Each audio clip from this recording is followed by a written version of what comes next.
જય માતે ખેડૂત મિત્રો, આજે તારીખ 14 જૂન 2025 આજની સવારની હવામાન અપડેટની અંદર માહિતી મેળવીએ તો આજથી ગુજરાતવાસીઓ તૈયાર રહેજો વરસાદ માટે. આગામી 20 તારીખ સુધી ગુજરાતમાં વરસાદનો રાઉન્ડ જોવા મળશે. પ્રથમ સાથે જ દક્ષિણ ગુજરાત, સૌરાષ્ટ્રના ભાગો, મધ્ય પૂર્વના ભાગોની અંદર છૂટાછવાયા વિસ્તારની અંદર વરસાદની સંભાવના, ક્યાંક વાવણી લાયક વરસાદો પણ જોવા મળશે. તોફાની પવન સાથે વરસાદની સંભાવના છે. સાથે જ ચોમાસું ગુજરાતની અંદર હવે ટૂંક સમયમાં પહોંચે તેવી સંભાવના. તો વિશેષ માહિતી મેળવીશું. ચેનલમાં નવા હોય તો ચેનલને સબસ્ક્રાઈબ કરી નાખજો અને વિડીયોને લાઈક આપીને શેર કરી દેજો. ગુજરાતવાસીઓ આજથી તૈયાર રહેજો, કારણ કે સિસ્ટમની અસર ગુજરાતમાં ગઈકાલના રોજથી જોવા મળી રહી છે. આગામી દિવસની અંદર વરસાદની તીવ્રતા અને વિસ્તારમાં આજથી વધારો જોવા મળી શકે છે. આજે 14 જૂન દરમિયાન ગુજરાતના અનેક ભાગોની અંદર છૂટાછવાયા વિસ્તારની અંદર વરસાદની સંભાવના છે. ક્યાંક ભારે વરસાદ પણ જોવા મળશે. તોફાની પવન જોવા મળી શકે છે. ગાજવીજનું પ્રમાણ પણ આજથી જોવા મળે તેવી શક્યતા. આ વરસાદી રાઉન્ડ મિત્રો 22 તારીખ સુધી યથાવત જોવા મળશે.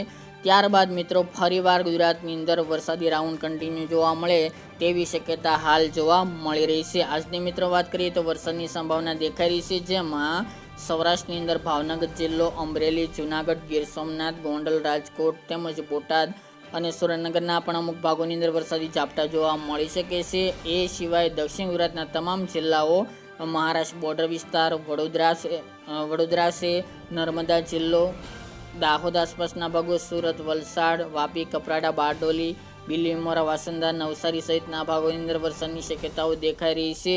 આ સિવાય મિત્રો દાહોદ, ગોધરા છે, આણંદ, નડિયાદ, અમદાવાદના ભાગો હોઈ શકે છે. તેમજ પંચમહાલ, મહીસાગર, બનાસકાંઠા અને અરવલ્લી આ ભાગોની અંદર આજે વરસાદ પડે તેવી શક્યતા હાલ જોવા મળી રહી છે. આગામી દિવસોની અંદર વરસાદની તીવ્રતામાં વધારો થશે. તેમજ મિત્રો વિસ્તારમાં પણ વધારો જોવા મળી શકે છે. હાલની અપડેટ પ્રમાણે ગુજરાતના ઉત્તરના ભાગો, મધ્ય પૂર્વ ગુજરાતના ભાગો, દક્ષિણ ગુજરાતના ભાગો અને સૌરાષ્ટ્રના ભાગોની અંદર વરસાદની સંભાવના દેખાઈ રહી છે. ઘણા ભાગોની અંદર વાવણી લાયક સારા વરસાદો પણ નોંધાશે. 15 તારીખની મિત્રો વાત કરીએ તો વિસ્તારોમાં વધારો થઈ શકે છે, જેમાં સૌરાષ્ટ્રની અંદર ભાવનગર, અમરેલી, ગીર સોમનાથ, રાજકોટ, જૂનાગઢ, બોટાદ, સુરેન્દ્રનગર, મોરબીનો સમાવેશ જોવા મળી રહ્યો છે. દક્ષિણની અંદર સુરત, વલસાડ, વાપી, કપરાડા, વાની, બિલીમોરા, વાસંદા, ભરૂચ, અંકલેશ્વર, નર્મદા, ડેડિયાપાડા એ વિસ્તાર, છોટાઉદેપુર, દાહોદ, ગોધરા, મહીસાગર, મધ્ય પૂર્વના આણંદ, નડિયાદ, બોરસદ, તારાપુર તેમજ અમદાવાદ, ગાંધીનગર, દાહોદ, ગોધરા, અરવલ્લી, બનાસકાંઠા અને મહેસાણા, કડી ભાગોની અંદર પણ 15 તારીખ દરમિયાન વરસાદની શક્યતાઓ હાલ જોવા મળી રહી છે, જેની તમામે ખેડૂત ભાઈ નોંધ લેવી. આગામી દિવસની અંદર મિત્રો વરસાદની તીવ્રતા વધી શકે છે. ખાસ કરીને સિસ્ટમનો ઘેરાવ ગુજરાત સુધી પહોંચશે, જેના કારણે ગુજરાતમાં વરસાદનું જોર વધે તેવી શક્યતા રહેલી છે. સૌરાષ્ટ્રના વિસ્તારોમાં પણ વધારો જોવા મળશે. 16 તારીખથી ઘણા બધા ભાગોની અંદર ભારે વરસાદનું પણ અનુમાન દેખાઈ રહ્યું છે. ચોમાસાની મિત્રો એન્ટ્રી 18 અથવા તો 19 જૂન આસપાસ જોવા મળશે, કારણ કે અરબ સાગરની અંદર એક સિસ્ટમ બનવાની છે, જેના કારણે આ સિસ્ટમ બન્યા બાદ આગળ વધશે ગુજરાત સુધી, જેના કારણે ગુજરાતમાં ચોમાસાનું આગમન થાય તેવી હાલ સંભાવના જણાઈ રહી છે. તો ગુજરાતવાસીઓ ચોમાસા માટે પણ તૈયાર રહેજો. ચોમાસું ટૂંક સમયની અંદર ગુજરાત પહોંચે તેવા પડઘમ જોવા મળી રહ્યા છે. 16 તારીખે પણ મિત્રો વરસાદી માહોલ જોવા મળી શકે છે. હાલના તબક્કે ગુજરાતના અનેક ભાગોની અંદર મધ્યમથી ભારે વરસાદનું અનુમાન આ દિવસો દરમિયાન જોવા મળશે, જેની તમામે ખેડૂત ભાઈ નોંધ લેવી. ખાસ કરીને મિત્રો સૌરાષ્ટ્રના ભાગો અને દક્ષિણ ગુજરાતની અંદર વરસાદનું જોર વધુ જોવા મળશે. 17 તારીખ દરમિયાન પણ મિત્રો સૌરાષ્ટ્રના ભાગો, જેમાં પૂર્વ સૌરાષ્ટ્ર, ભાવનગર, અમરેલી, બોટાદ, ગીર સોમનાથ, પોરબંદર, જૂનાગઢ, રાજકોટ, બોટાદ, સુરેન્દ્રનગર આ ભાગો, દ્વારકા તેમજ પશ્ચિમ સૌરાષ્ટ્રના જામનગર, મોરબી સાઈડની અંદર પણ ઝાપટા જોવા મળે તેવી શક્યતા રહેલી છે. અમદાવાદ, ગાંધીનગર, વડોદરા, ખેડા તેમજ દાહોદ, ગોધરા, સુરત, વલસાડ, નવસારી, તાપી, ડાંગ, ભરૂચ, અંકલેશ્વર, નર્મદા, પંચમહાલ, અરવલ્લીના ભાગો, બનાસકાંઠા, સાબરકાંઠા આ ભાગોની અંદર પણ 17-18 તારીખ દરમિયાન વરસાદી ઝાપટા જોવા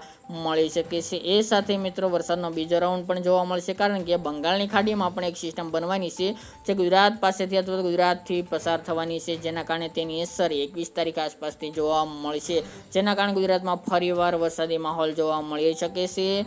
એટલે કે આ 15 દિવસ 15થી લઈને 30 જૂન સુધી ગુજરાતમાં કન્ટિન્યુ વરસાદી રાઉન્ડ યથાવત જોવા મળશે. પહેલો, બીજો એવી રીતે 2 રાઉન્ડ જોવા મળશે.